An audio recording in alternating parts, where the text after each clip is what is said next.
Hello. Are we live? Yeah, we're live. Hey, hello everybody. Welcome back to another episode and a final episode of Maxon Color in 2022. Yeah, I lost my thought there. And greetings and happy holiday to you all. And I hope you guys are doing well. And in this episode, we're just gonna chill and talk about holiday movies because why not? It's the perfect time of that year. It's that time of the year where you can just like sit back, relax, enjoy some popcorn, watch a great movies. And for this topic, I am accompanied by a good friend of mine, David Block. So why don't we welcome David? Hi. Hello, Hi. David. How you doing, Max? Welcome to the show. Thank you. It's really nice to have you here in the show, David. Because Is it, as is it we cold over there? yes, it is. It is really cold. I think it's -5 here in Germany at the moment. And what Wow. about you? I think my refrigerator is warmer than that. Um, no, it's cold here, but it's not raining right now, and it's certainly not snowing. That's for sure. So you're based in LA, right, David? Where about in LA? Right, Burbank, pretty much in Burbank. Right, which nice. is, So Hollywood. just to introduce you to the audience, David is a colorist. At the moment, is working on in Warner Brothers studio, right, David? Yes, that's my primary base of operations right now. Yeah, and Also some of my own studio as well. In whatever free time I have in between working at Warner's. cool. And before I introduce you further to the audience, I want to share some goodies, some free merchandise to the audience. Let me do a quick housekeeping in this case, David. Let me share my screen. Sounds good. So, hi everybody. If you are new to the show and you if you figure out that you haven't get any Maxon T-shirt yet, you can follow the link in the chat. I think I post the link in the chat, and to enter the shop, you can use the code that you will see in your screen below. Right, it's Max on Fire. So just use that code and enter the website and choose one of the goodies that you want to have for free. And also, we have a new live Cineversity page. If you want to catch up with some tutorials, if you want to see more about the training of Maxon products, you can go to maxon.net and click on the Cineversity to learn more. And there in Cineversity, you can find all the tutorials that Maxon training team hosts, plus some more. So all the Cinema 4D training and all the Maxon related product will be able to be found there. And if you want to check out the events that is hosted in Maxon platform, you can go to maxon.net and click events, and you'll see that today we'll have a show with David Block, and tomorrow we'll have another show with Seth and Hassie talking about VFX and compositing, right? And also our YouTube page are still live. So if you want to check out the recording later on, you can just simply go to YouTube and type in Maxon Training Team, and the recording will be live right after the live show. So that's the housekeeping for today. Let's go back to David. So David. Hey, Max. Yeah. I've introduced you to the audience that you are a colorist working at One Barges today, studio today, right? And I am wondering, how long have you been in the industry, David? How long have you been coloring our favorite medium, entertainment medium, the film? Over 20 years, probably closer to 30. Wow. Wow. And do you have any favorite film, David? No, I actually don't, but I have genres that I like. I like sci-fi. I like horror. I guess I have a wide variety of things that I like, so there's no one show that I like.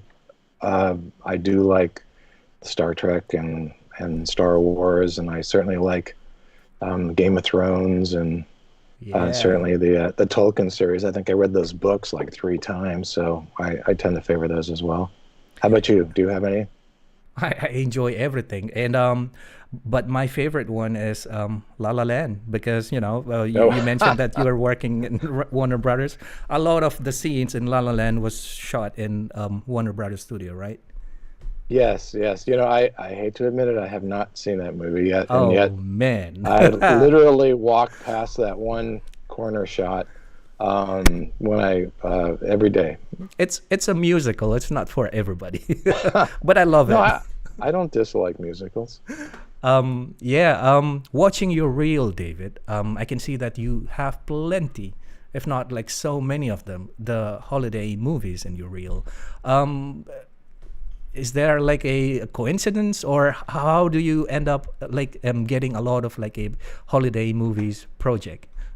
Um, like anything, it's like just a little bit at a time, and all of a sudden you turn around and there's a lot more of them. Although I've had a nice relationship with a current client that I have, the Ninth House, and they Yeah. do a number of movies a year for Lifetime. Some for some other streaming channels. Paramount Plus was one. We've done some Hallmark, but they do a number of Christmas movies. So Yeah. that has really added to it. I tried to throw some additional Christmas movies in there that were not just theirs, but and I tried not to overload you with a bunch. I try to do a trailer of Yeah. something for each of them, but to be fair about it, I run out of time. It takes a little bit of time to put one together. I've gotten better, but it's still right now it takes me like 10 hours to put something together. Wow. So I just don't have 10 hours always to throw Yeah. something. So I think it's nice to share with the audience your reel. Is that okay? Let us play Of your course, reel. Right. go Cool. ahead. I think this is an older reel, but go right ahead. No, you've put something together. It's a combination. So there you go.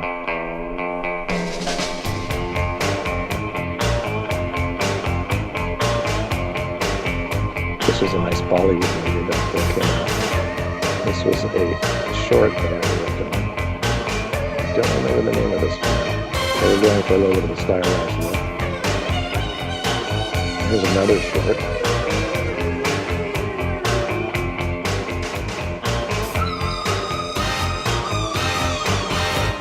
These are like the only before and afters I have.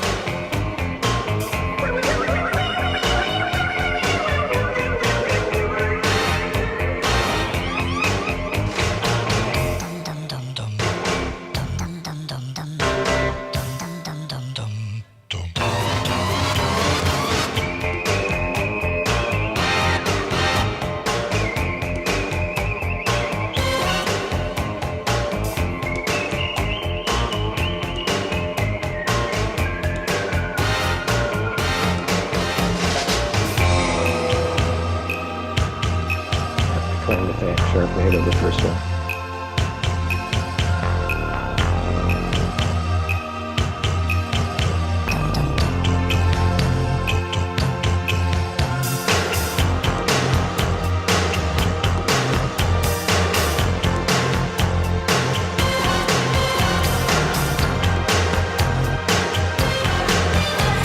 Oh, I forgot about this Christmas.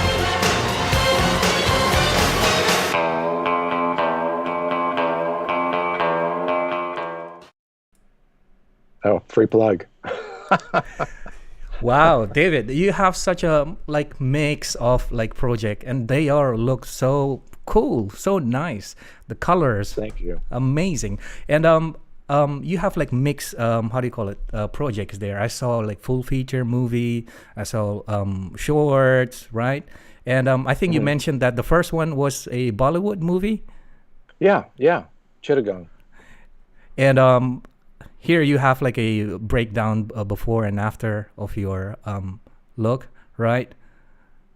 Yeah, just some of the work, it's the only time I've done it. I haven't really done a breakdown of how it came began raw and then move forward, maybe different layers I apply. It's a process. You don't just make the image look great. You kind of balance it out, try to adjust your contrast and color, and then from that point you kind of look at it again, and then you start to craft it a little more. Okay, maybe based upon perhaps a lack of lighting package that they would have liked to have had, so they didn't necessarily light it on set as well. So you try to create some pools of shadow or light to give a little more depth to it, and hopefully you don't lose your skin tones in terms of the respect of like blowing them out or making them too dark or certainly too saturated. That's always a challenge. And I see that you did Sharknado as well, right? Yes. The original Sharknado before cool. it was anything. Yeah. I suppose that's a fun project, right? That was an interesting project. Yes, that was the most cuts in a movie I've ever done. Cut? Oh, there was 3,600 cuts in that movie. Wow. And it was quite low budget, as anyone would know by looking at it. But Global Asylum does a good job. That's their genre, their niche, and they do a really nice job. And there was a ton of replacement shots based upon me sending back plates, VFX coming back in, rejections going back out again. I think there was a minimum of 450 replacement shots in that. Wow. And it was shot in the middle of, it was supposed to be a storm going on, and there was no clouds, and it was a beautiful day at the beach. So that was... So you did kind of like a day for night, kind of like a look there? Yeah, and then I desaturated a bunch of it because it was stormy, and, and it was also, I was on a time crunch, so, wow. It was challenging. How long was like the project, like the grading take place for that one? That one probably, if I can recall, that one took a bit because I remember the producer I was dealing with was someone I didn't normally deal with, and he was not as patient and aware of the process as the prior one. And I would say maybe 2.5 weeks, something like that. Yeah. Maybe give or take about a half a week, where I had to turn over reels for them.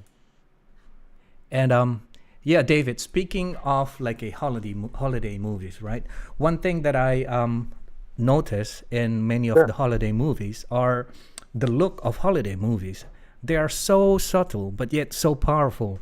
It's like, is there any secret of creating like the look that looks like this? It almost looks like it's a technical transform grade plus something more. And what's that something more, David? Well, I called up Santa and he sent me an elf, and I'm kidding. A lot of sugar and candy. Right, exactly. A lot of caffeine, I'll tell you. But it's funny. Christmas movies are about joy. They're about a good time of the year. They're about emotions and stuff. So what creates that in an image? It's really color and contrast and trying to find that balance.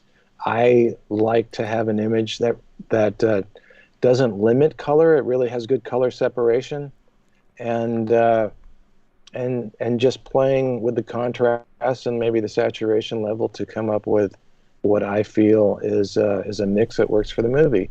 But at the same time, you have to realize that although as a colorist you have a lot of capabilities of doing so many different things, you're just another layer of creativity, and that initial creativity is when the movie was shot. So how did they shoot it? What was going on the set with the DP, with the lighting? Did they have most of these movies that you're seeing, they don't have these large production timelines. They're generally, give or take, I'd say about 2 weeks of shooting. Mm-hmm.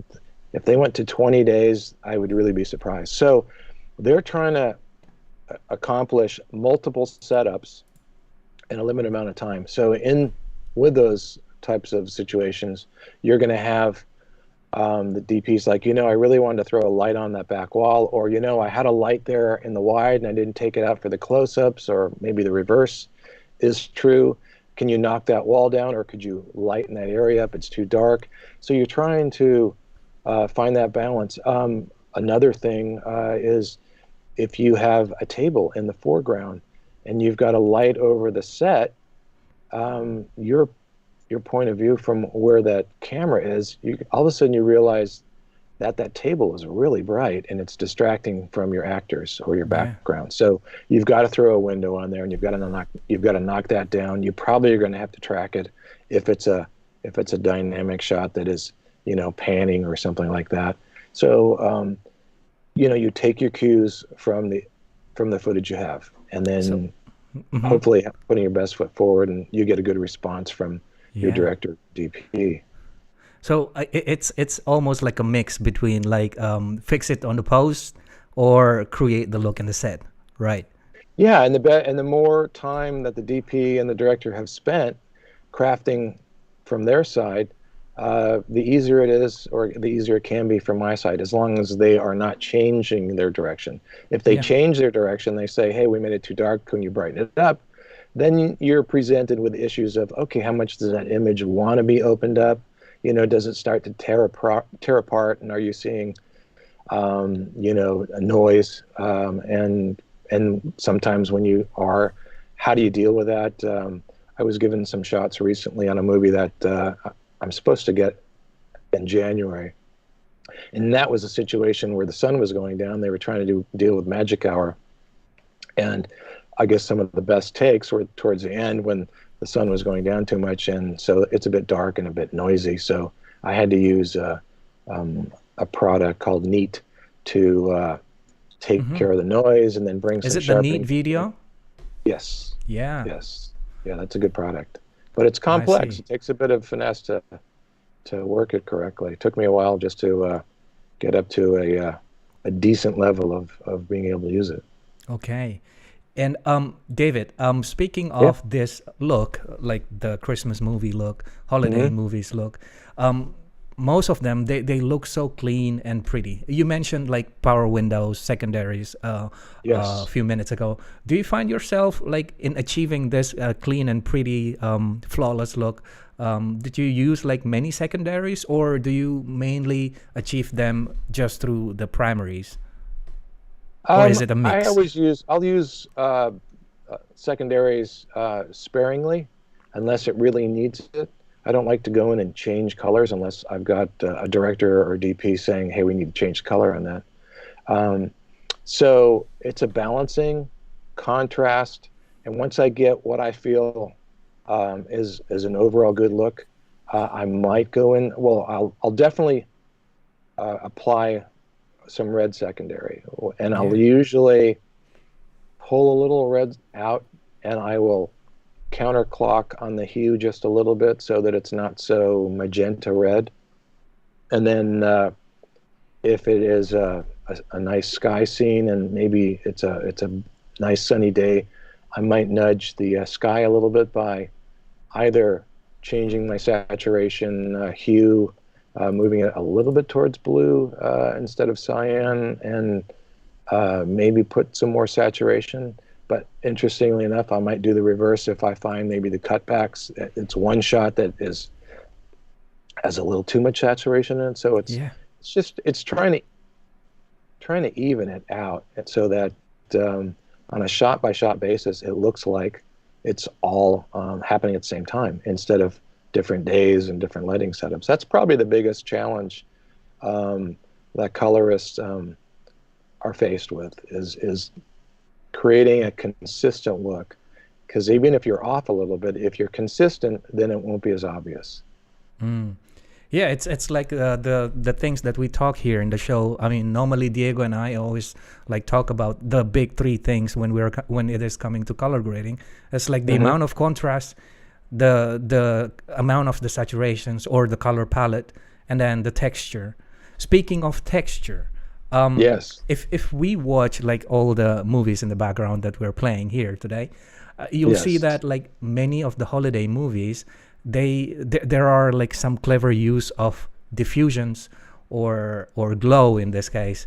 Do you find Yes. yourself like using like many of the glows in post, or is it something that shot with like created on the footage acquisitions? All the glow that you see, the haze filters, those are all done in production. Okay. And generally, if I'm going to put something like that in, the reason I'm going to put that in is because maybe there was a shot that they forgot to put it on the camera.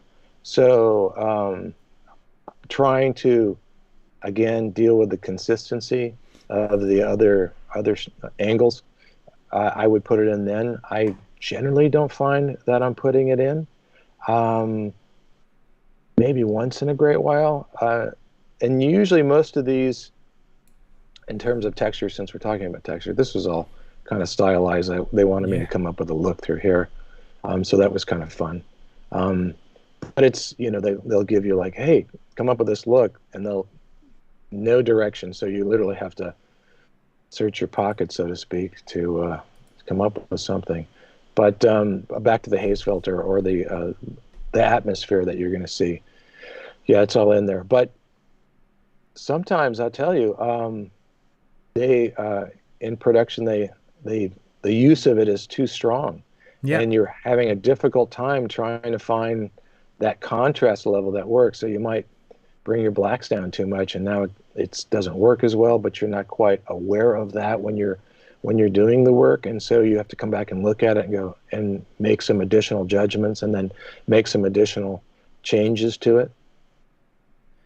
And you know what? Yeah. It may feels like a plug, but I don't know. I just cannot hold myself here. Please go ahead. I just want you to inform you that here at Maxon, we have plugins that exactly do just that. If you want to add diffusion filter or to emulate the diffusion filter in the post, and this also allows you to be more, how do you call it, to be more flexible in this case. In this case, like if you have like footage that was shot flat in the productions, you can still apply that in the post.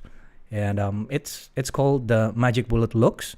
And inside Magic Bullet Looks, it's a magic bullet. There is magic bullet to it, David. And inside Magic Bullet Looks, there's a tool called Diffusions. Do you want to see that? I can show you a little bit. If you like, go ahead. If you want to. So let me your share show. my You're screen. going front. Please, go ahead. So here I have like a clip, and I can apply Magic Bullet Looks. Let me just apply looks quickly. And we have like this nice designer interface coming up soon. There you go. And since I'm working in ACES, probably I will just set that up real quick.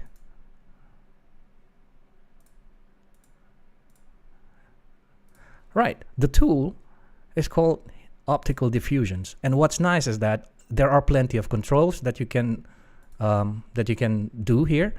But what's nice is that there are tons of presets, and it's already like a, how do you call it, set to mimic or to emulate most of the like a famous diffusion filter available in the market. So for example, if I love the look of Tiffin Glimmer Glass, I can also do that.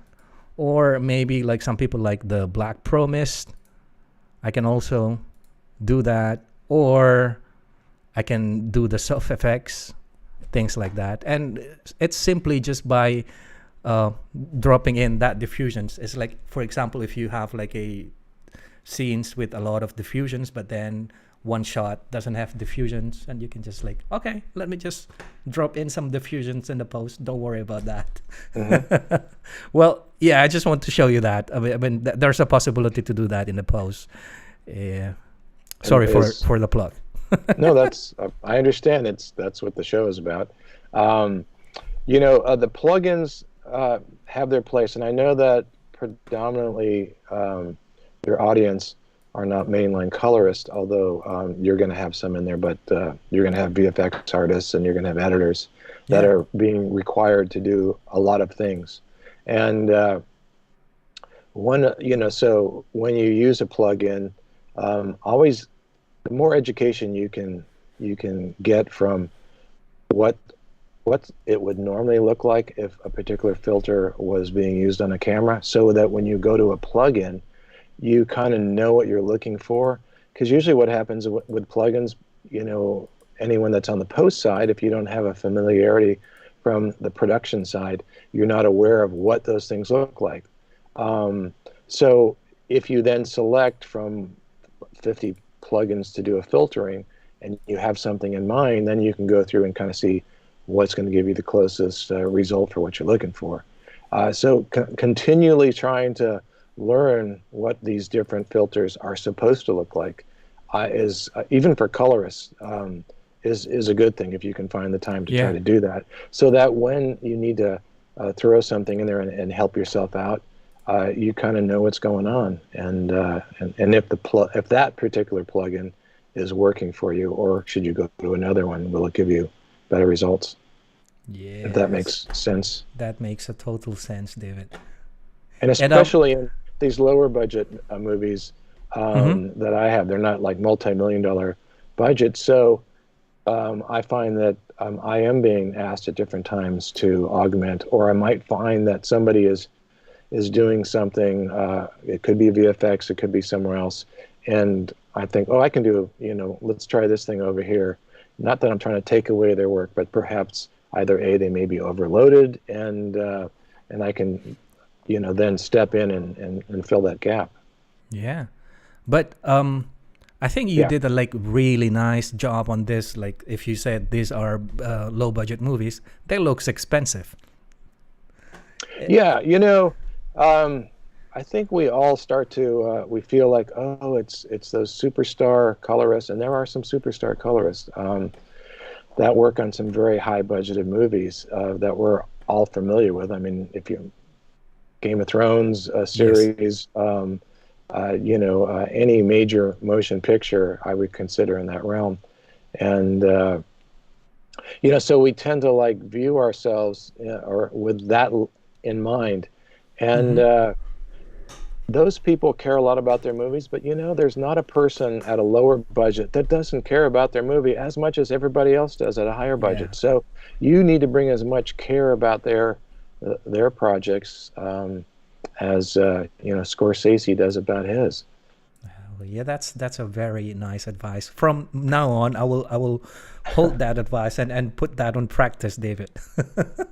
I mean, even a freebie. You're doing a freebie for someone in school. Absolutely, they care about that piece. Maybe even more. Put yourself 110%. Yes. And David, when we're talking about the look of holiday movies, the thing that stand out the most to me is that the skin tone. All of them, they have a perfect, flawless skin tones. And I mean, of course, I want to give the credit probably to the makeup teams. They probably do a great job there. But it's also not to discount your positions as colorists, because I think you're also doing a terrific thing by making the skin tone looks just flawless. And how do you achieve those perfect skin tone? Are you achieving them through your primary balancing, or do you use secondaries like keyers or qualifiers, or how do you do that? I try not to key too much, just because you have to make sure when you're keying that you're only affecting, let's say in the case of a face, you're only affecting that face if it's going to be that face and it is affecting the background, because warm skin tones are prevalent in so much of the background. So if you do a key, all of a sudden you see it on your wall. Mm-hmm. So you have to create a window, and then you've got to make sure that window tracks on your person as they move around, and that the edges of that window work properly. But that's more specific to keying. But if you step back and back to the first question you asked about, that is, You know, it really starts with how it was captured. Did they do a good job capturing it? Certainly some of the digital formats do a good job. Some of them don't do as nice a job. So in your balancing of those images, Yeah. you just bear in mind to try to make sure that people aren't green.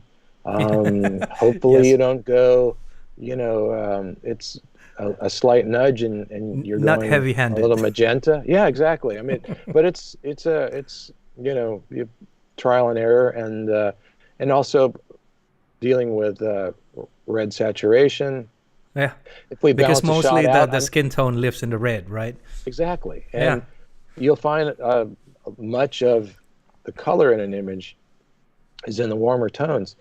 So how do you deal with it? So one of my ways is to, since I like saturation, but I don't want them to be under a heat lamp, so I may boost the overall saturation and drop down the red saturation. And then again, trying to, I mean, if you look at your own skin, most skin tones are more towards, if you're Caucasian, they're more towards, they've got more yellow in them or Mm-hmm. orange. Not exactly those specific aspects, but they're not really this straight up red, and they're certainly not magenta. So you have to try to Yes. handle it that way. If it's somebody of more of an African descent, there's different variations in those skin tone levels and contrasts, and if you're not careful, as you're developing your contrast ratios, they can go red, and you don't Yeah. want them to be red, so you've got to play with that. And as you've seen from some of the things I've done, a lot of those are older movies that were shot on film, and those can be a little more tricky to really deal with the skin tones and have them not go red. Recently, I just literally this last week finished up the last episode I was working on for the show Dallas. It Yes. was the 14th season. I think I've did between 170 and 180 episodes. And JR just wanted to, he always wanted to go in an unnatural skin tone. And other people around him might be okay, but he was always a challenge. Sometimes Okay. we'd have to window him.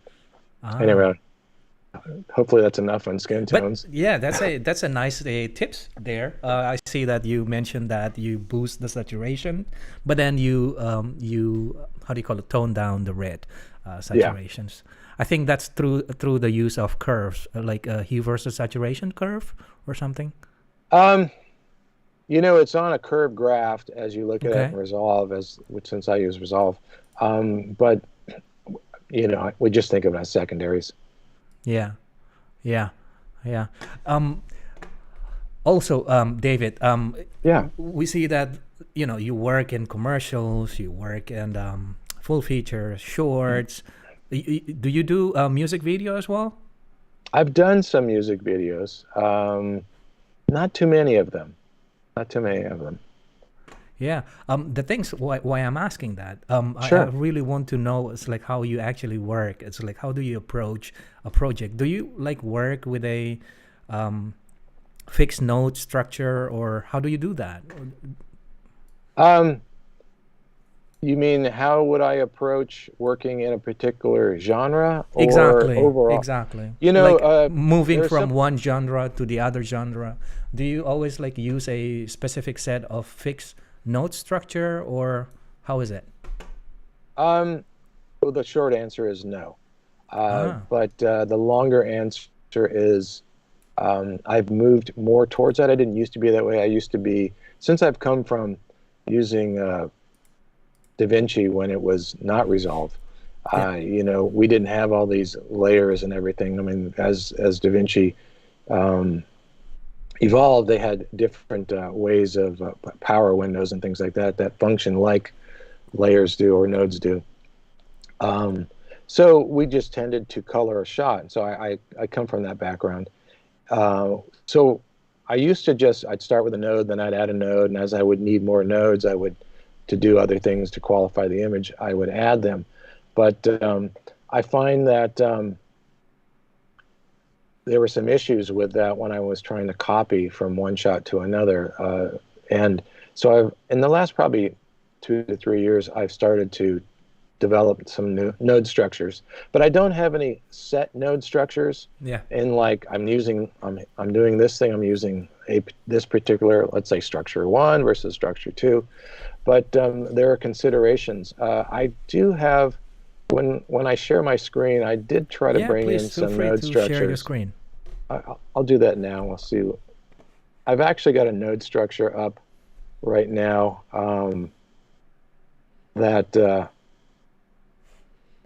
I think the share button is the up arrow button right next to the leave button. Apparently it didn't work. Hold on. Sorry about that. No problem. I thought I tapped it. Did it work? Not yet.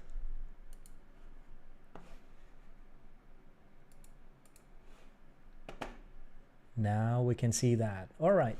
Okay. You can minimize that. Exactly, David. Okay. Let me port your screen to Sure, live scene. Okay. There you go. This is a pretty psycho maniac sort of node structure that does a lot less than it looks like it's intended to do. But keep in mind, it is put together for an older movie that is going to have things like shading errors. And shading errors being that maybe the contrast usually on the left or the right of the image usually goes brighter than it does in the middle of the image. So, so this whole structure over here is created for that. It's broken down into this top layer here. I should probably start in the beginning. So in the beginning, what I've got is, I'm not used to using just the keypad. So I'll come up with a base correction here. I have 2 base corrections because if I'm gonna use some type of a LUT, I'll use it, but I find that I hardly ever use them.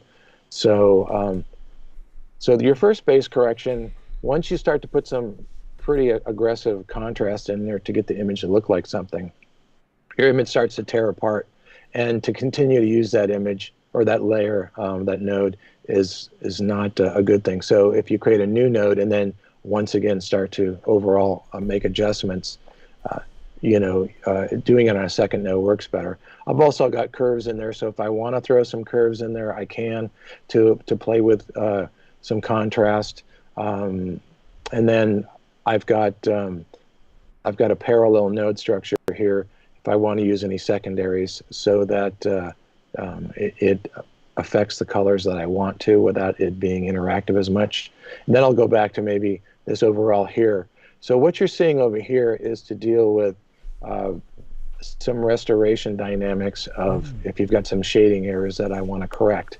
And so you can see in the image here that I've got a window going on here to deal with some shading issues if I should choose to. And I see that it is a RGB splitter right going on, right? And I didn't used to do this, and I really don't need this structure particularly for movies, but I found that it's very helpful for doing animation.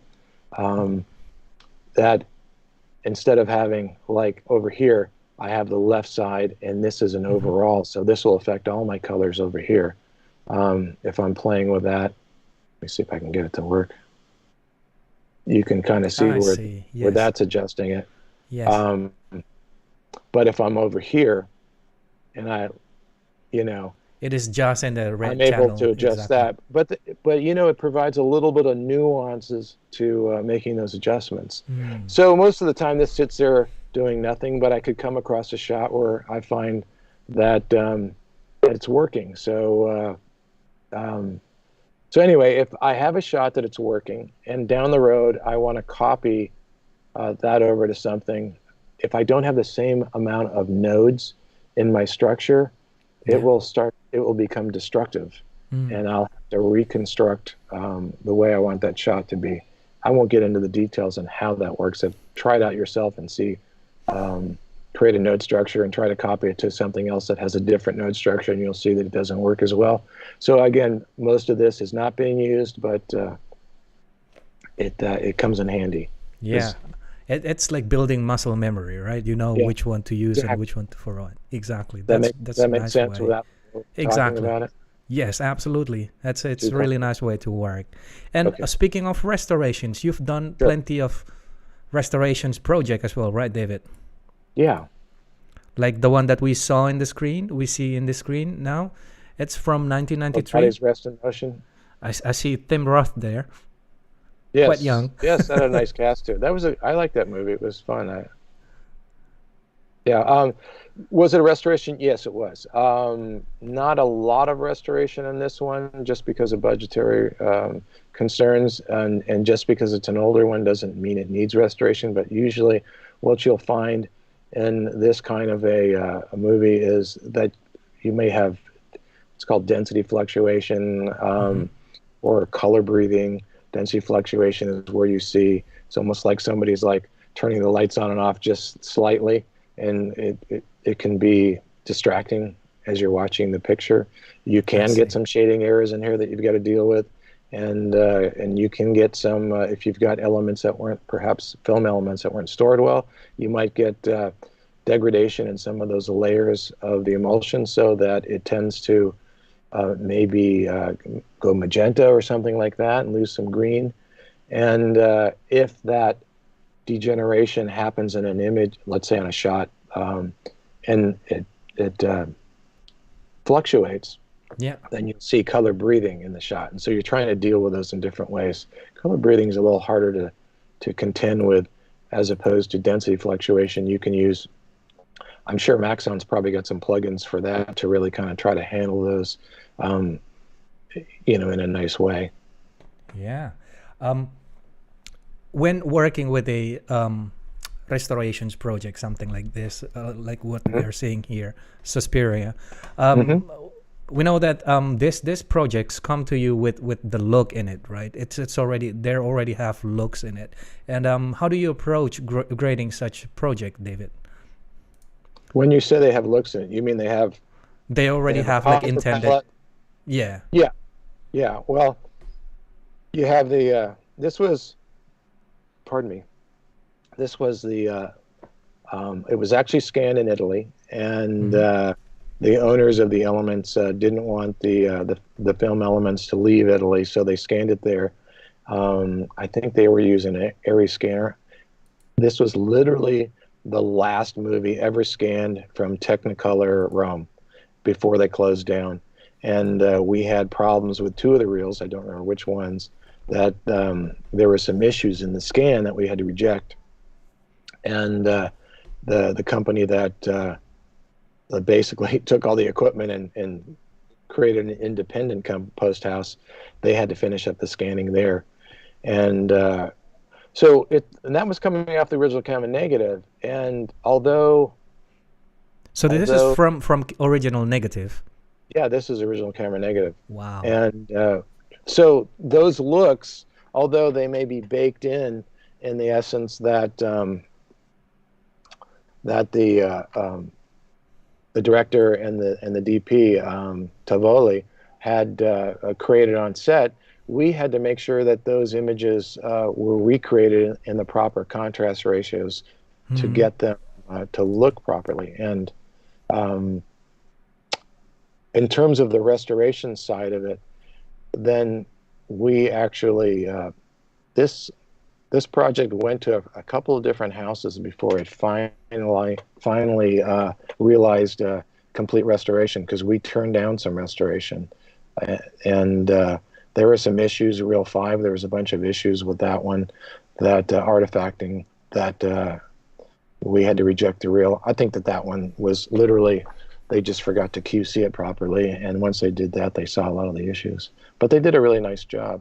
It was a company out of Poland called Fixafilm did a lot of it, and then eventually moved over for additional restoration to Prasad, and they finished that up. But through the process, because this is a client of mine that I've had for like 20 years, he gets me a little more involved. So besides when he takes a look at the elements and evaluates their restoration, he wants me to do the same thing. And a lot of times I'll create a one light where I'll put a color and contrast on it without clipping or crushing, so that it makes it easier to see artifacts and or dirt and things that need to be removed. It makes that process a little easier. It's a little tedious and time consuming, but part of it. And I bet this is a 4K restorations as well, right? Yes, David? 4K restoration. Yeah, and we did an HDR. This is got a really good review on this one, thank God. But part of the process, the detective work in determining the way that this classic was supposed to look, because it was such an important classic, probably got the most reviewing of prior transfers of anything that I've ever done before. I think we looked at this thing like from 6 different versions and came up with this. And we were supposed to have Tivoli come out and the DP and supervise this once it was pretty much done, just to make sure that we were where he wanted us to be. But he had the plane tickets and everything. He lives in Italy, and at the last minute, I think he's in his 80s, mid 80s, and he got another job as a being a DP on a movie. And he had talked to Don at Synapse. He's like, Don, I can't turn down this movie. I'm in my 80s, for God's sake. So we rendered out, or I rendered out some ProRes, sent it to him. I think he looked at them. I don't know if he lives in Milan or if it's Rome, but he had a post house that had a calibrated monitor, and he went there and looked at it. And so that's how we got our feedback. That's nice. It seems like you built a good rapport there with the client, with the DP. I think that's also some like a questions that I want to ask you next. Sure. Is that when somebody is just starting out in the industry as a colorist and wanting to build a good rapport with the cinematographers, I mean, do you have any pointer where to look at, David? Or do you have any general advice for beginner colorists? Just general advice. I'd say do a lot of listening. Don't do a lot of talking and telling trying to impress them. They want to know that you're listening to them, that you're getting inside of their head and seeing what they have in mind.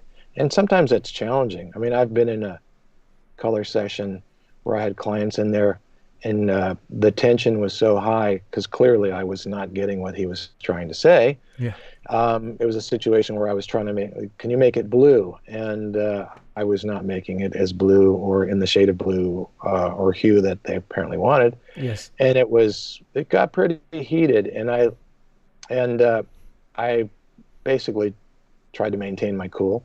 Yeah. And said I have to go to the bathroom, and use that as an excuse to walk out of the room, go wash my face, take a deep breath, come back in, and just sit back down. My job wasn't to argue, it was to listen. And clearly in that case, I was not hearing what they were saying. So we were able to move forward, and I was able to get closer to what they wanted. So it's developing those tools. I mean, fortunately, that was a rarity, and it happened a long time ago, but it is trying to maintain that. I had another case where I was working with the DP, and we worked together really well. I mean, he said he really liked working with me because I was able to go where he wanted me to go.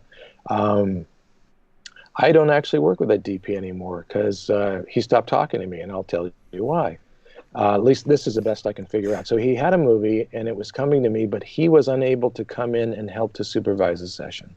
Okay. And he had a director coming in, and he was basically telling me, if the director wants to do such and such, don't do that, do this. So I don't know how to not listen to somebody who's in the room and listen to somebody who's not in the room and make it work.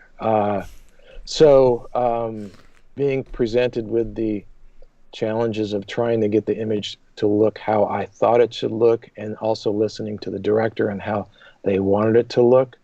Clearly, I must have upset the DP. I mean, I even called him, and he wouldn't even talk to me, which I think is kind of I'm sorry to hear that, David. Yeah, it happens, Yeah. But you know, And it probably happens a lot if you are like I can only speak for myself. If you are like a sure. beginner colorist, start to work with some respected client. I think most of like a downfall that you normally stumble upon is that you want to prove yourself. It's like, okay, let me just create stuff Yeah. that looks really cool. But sometimes what cool's for you is not cool for Yeah. the DPs, for example, and that is things that you need to manage more Right. elegantly, Right. so to say.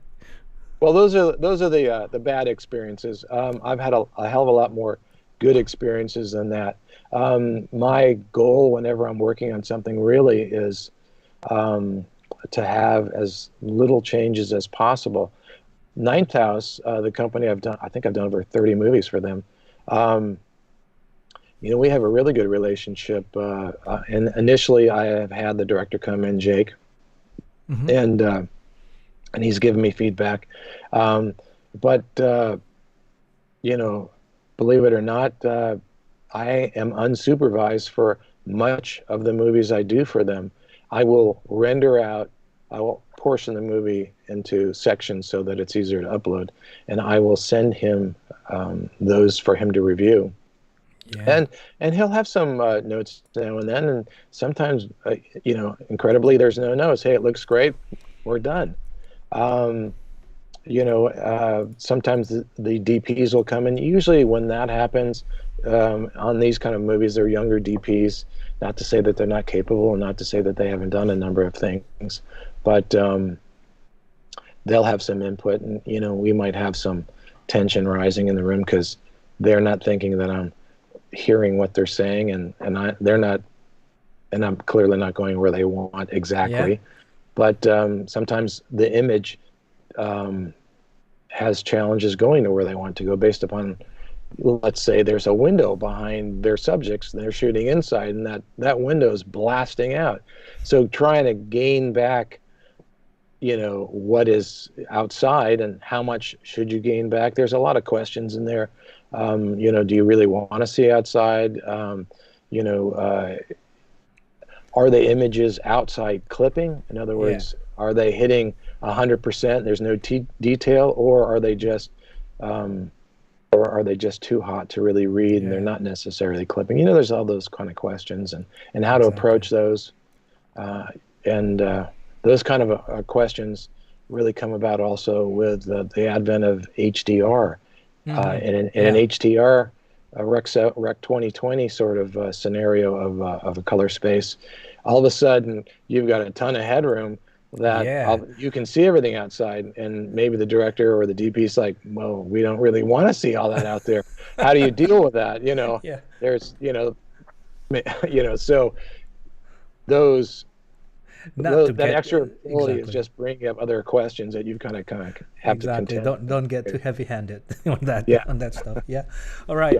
David, since I think we are approaching the end of our show, I want to squeeze one more question to you Please. you, David. Like, our industry is growing, right? And like there are many more colorist job nowadays compared to, like, I don't know, 10 years ago probably, or maybe that's wrong. The question is that do you see that a lot more like trend, like colorists doing finishing job as well, or is it like you can just, being a freelance colorist, do you also need to do finishing work as well, or do you can just like offer a color only workflow, or how do you see that? How is the market out there, David?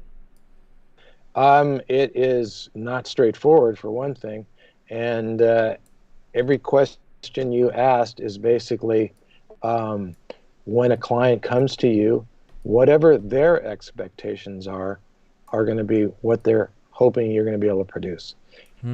So if you're a colorist and they're certainly lower budget and they're dealing with some issues in the movie, we'll just say it's a movie in this particular case, but it can be anything, a short, or it can be a music video, you name it. They may need you to bring in some PNG files that are there with an alpha channel that are representing their titles. And they may need you to drop those on to the image, and you now have to do some more editorial things Yeah. that are not really in the wheelhouse for being a colorist. But, you know, if you can do those, you might have a client. Whereas if you can't do them and that client needs you to do them, they go to someone who possibly can. As far as, do I think there are a lot more color jobs out there? There probably are. I think people are aware of color going back a number of years. I don't think that people were aware that this process took place. They just watched their shows. You know, so that awareness has been growing, and there's actually been some argument for in larger movies and certainly first-run movies that there should be a colorist credit in there at the front end, Yeah. not just at the back end. Shout out to our friend at CSI. I think Kevin Shaw has been pushing for that You're right. as well. That's where right? I was reading the article. Yeah. Sorry, I did not mention you in there. Kevin's a great guy, and He is. On that whole, the whole CSI organization has really tried to push forward the credibility and the professional aspects of what it is that we do. So, although you'll find there's going to be a lot of colorists that have been doing it a long time. A lot of my peers, they're not CSI colorists, but you know, they certainly have the chops and then some to be that type of a person. They're just doing their job. You know, a lot of them are working for post houses and working on a lot of work gets done on remastering films that a lot of colorists don't get credit for. But there they are, slaving away, making those older movies look good. You know, and there's no, at least on the movies now, I mean, some of these Lifetime movies, you go to the back end and you'll see I get a credit as a colorist. But, you know, there's no credit for me having just remastered however many episodes of whether it's Dallas or Bonanza. I mean, I've got a list that I can't even remember most of the episodics I've worked on, but nonetheless, there's a lot of material that colorists have worked on, and there's more of that work than there is of new work. So how does a colorist try to get some traction? You know, it's hard. You know, it's hard because someone's got to trust you to make their images that they've captured look right. And the only way to do, as I suggested to you, was do as much free work as you can. You know, and then maybe if you are fortunate enough to be close to a post house where you can maybe work your way up. I worked my way up from shipping. I went from shipping, I became a tape operator. Wow. I wanted to be an editor, but we didn't have editing. So, but what we did have was telecine, of which I had no idea what that was, but I learned. And, you know. How long ago was it? That was 20 years. See, it was after World War II. No, it was much after. It was much further after that. That was you know, like 30 years ago. Wow. And you know, we were putting film up on film chains, and what we could do was you know, much more constrained and limited than what we're able to do now. We had to be careful of handling the film. We were responsible for cleaning the film and making sure that it was prepped so that it could be, we didn't scan it, but we were putting it up on a film chain and there had to be leader on it. These are all things. Yeah. So anyway, back to what does someone do? So you're trying to get exposure to somewhere where you can get your hands on images. And if any images you can get a hold of, Black Magic has some training books that it puts out that are linked to media that you can download.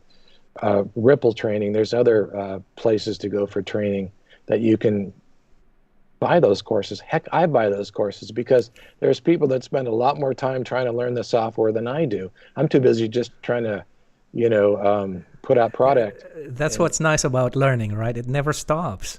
oh no, it never stops because it moves forward and it makes you feel incompetent, to be quite fair about it.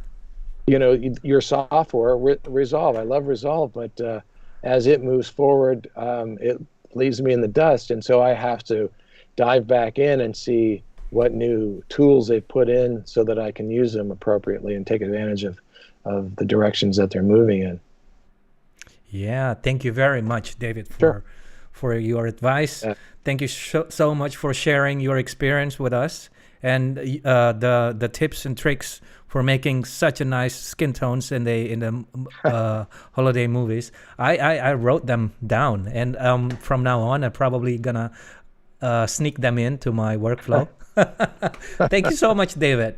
Well, thank you for having me on here. I hope in some way it was, a little bit illuminating. I'm not one of those superstar colorists. I have a good selection of movies that I've worked on since I have my own and have had my own studio prior to being at Warner Brothers. I've had a chance to work on a variety of different things. What goes on in Hollywood, for the most part, and probably across the planet, is you work on a genre, let's say features. In television, people don't think you know how to work on television. If you work in television, film people or feature people don't think you know how to do that. Music video people, take each genre and they don't think you know how to do that genre. But each one is basically the same thing. If you have the feedback of your creatives who created that project, you'll go. If you have a good colorist, you'll go where you need to go. That's a nice way to put it, David. Thank you very much. Before we wrap up, let me share my screen again. Okay. So thank you very much, guys, for joining us today. And don't forget, if you want to watch the recording right after this, it will be available in YouTube right away in Maxon Training Team. So just go to YouTube, search Maxon Training Team, and you'll see under the playlist, Maxon Color, you'll see that the session with David will be available when right after we finish the sessions. And also don't forget to get your free t-shirts, free goodies if you are new to the show. And I think I paste the link like at the beginning of the chat. And to enter the shop, you will need the code Maxon on Fire, like the one that you see below there, right? And if you want to check what's next in Maxon, we have plenty of events until like the end of this year. There will be like VFX and Chill tomorrow, and on Monday, Demystifying Post-Productions webinar with focus on Pyro is still going on. So make sure that you attend those if you're interested. And I would like to thank you all for joining us today. And thank you, David, for sharing your experience. It's been a pleasure for us. My pleasure. Thank you very much, too. And I wish you all, David, and all the audience, a happy holiday. Take care and see you next year. Bye-bye. Bye. Take care.